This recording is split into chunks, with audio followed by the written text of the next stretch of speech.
वसुदेव जी, बिलख बिलख तेरी माता रोवे, धरे न जियरा धीर हो। बिलख बिलख तेरी माता रोवे, धरे न जियरा धीर हो।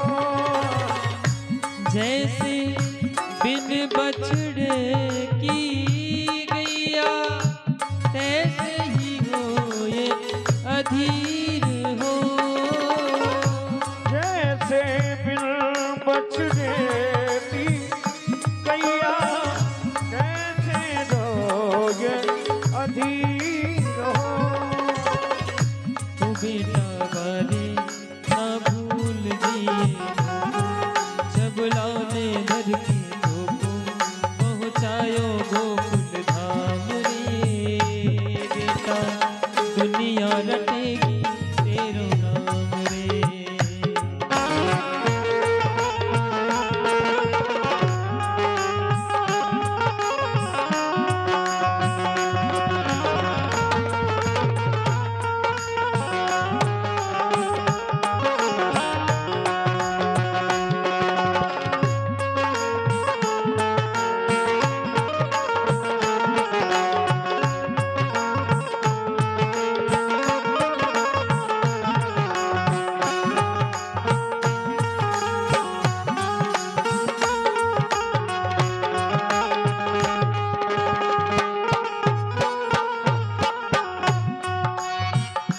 बेटा दुनिया रटेगी तेरो नाम रे। ओ लाला दुनिया रखेगी तेरा नाम रे। बेटा दुनिया रखेगी तेरा नाम।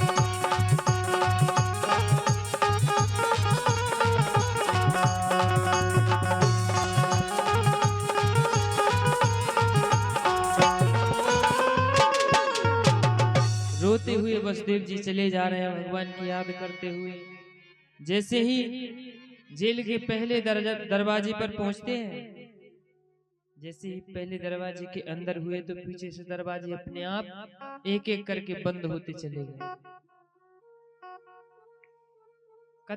कथाएं हमें बताना चाहती हैं कि हम परमात्मा की ओर प्रस्थान करें तो हमें लगता है कि ये जिम्मेवारी है, ये बंधन है, हम भगवान की ओर कैसे जाएं। अपने आप बंधन टूटते जाएंगे, अपने आप मार्ग बनते जाएंगे, व्यवस्थाएं बनती जाएंगी। आप जाकर के तो देखो,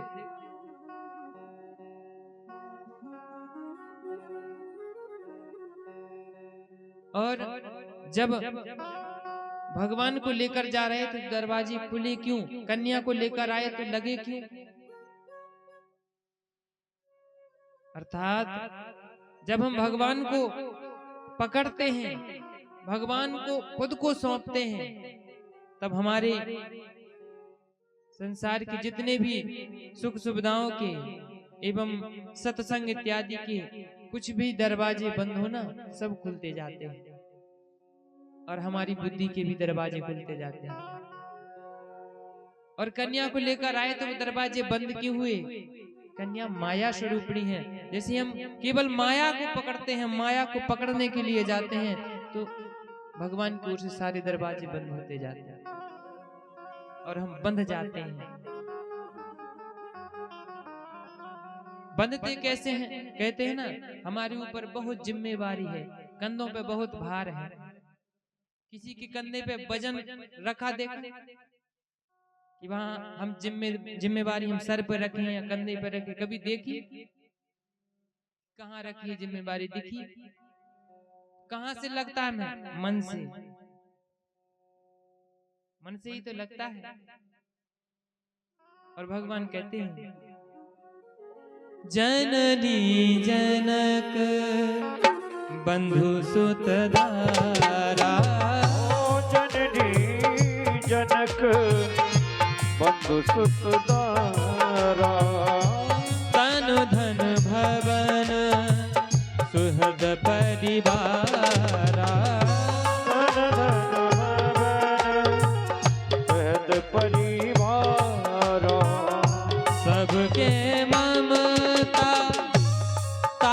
बटोरी, सबके ममता ताग बटोरे, बांधहि मनहि बंधन डोरी, बांधो मनहि बांधन डोरे।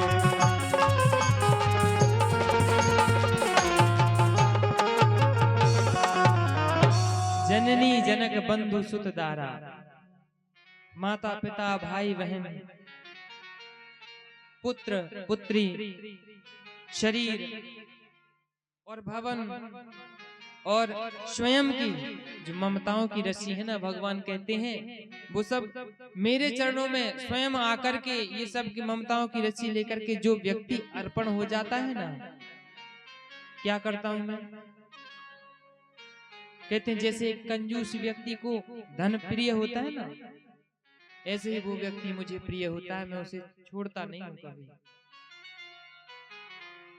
क्योंकि भगवान कहते हैं योग चाहे तो योग दे डालूं। यदि कोई भक्त मुझसे प्रार्थना करके पूजा करके चाहता है कि मुझे योग चाहिए, हाँ जा भाई पीछा छोड़। भोग चाहे तो भोग दे टारूं। कोई कहता मुझे संसार के भोग चाहिए, भगवान कहते हाँ लेके जा, हट जा, तूने तपस्या की ले जा। और भक्त जो लेन न देन करे ताकू न टार हो जाए। और भक्त जो मुझसे कुछ नहीं मांगता और मेरा ध्यान करता है, उस भक्त को मैं स्वयं अपने आप को दे देता हूं। इसीलिए कहते हैं माया को छोड़ करके मायापति को भजा जाए। और जब मायापति हमारे हाथ में आते हैं तो सारे बंधन खुल जाते हैं। यही वसुदेव जी के साथ हुआ। अब जैसे ही कन्या आई जेल में तो रोने लगी, कंस को पता चला, आया तलवार लेके। तलवार लेके जैसे ही मारना चाहा तो करते छूट गई आकाशा, हाथ से छूट गई और आकाश में गई। अष्टभुजाधारी दुर्गा मैया का स्वरूप बना लिया और कहने लगी किम मया हत्या मंद जातः खलु तवानुकृत यत्र क्वयवा पूर्व शत्रुर्मा हिंसिम कृपणान प्रथा। अरे मुझे मारना चाहता है, मुझे मारने से क्या होगा? खल मंद बुद्धि, मुझे मारने चला है, मैं कौन हूं जान तो ले। तूने प्रथा में ही इतने पुत्रों को मार दिया, लेकिन तुझे मारने वाला ब्रज 84 कोष में अवतार ले चुका है, तू बचेगा नहीं। कंस हिल गया अंदर से कि ये क्या हो गया, 8वें पुत्र में आना था और ये कन्या ने जन्म लिया है और ये कह रही है वो जन्म ले चुका है, ये कैसे हो सकता है। फिर वो अष्टभुजी दुर्गा वहां से गायब होकर कहां गई? विंध्याचल पर्वत पर विराजमान हो गई। और आज भी वो जो यादवों की देवी हैं, खास करके विंध्यवासिनी मैया, बोले विंध्यवासिनी मैया जय। ये तो हुई मथुरा की बात। आइए अब गोकुल में चलते हैं, जहां पर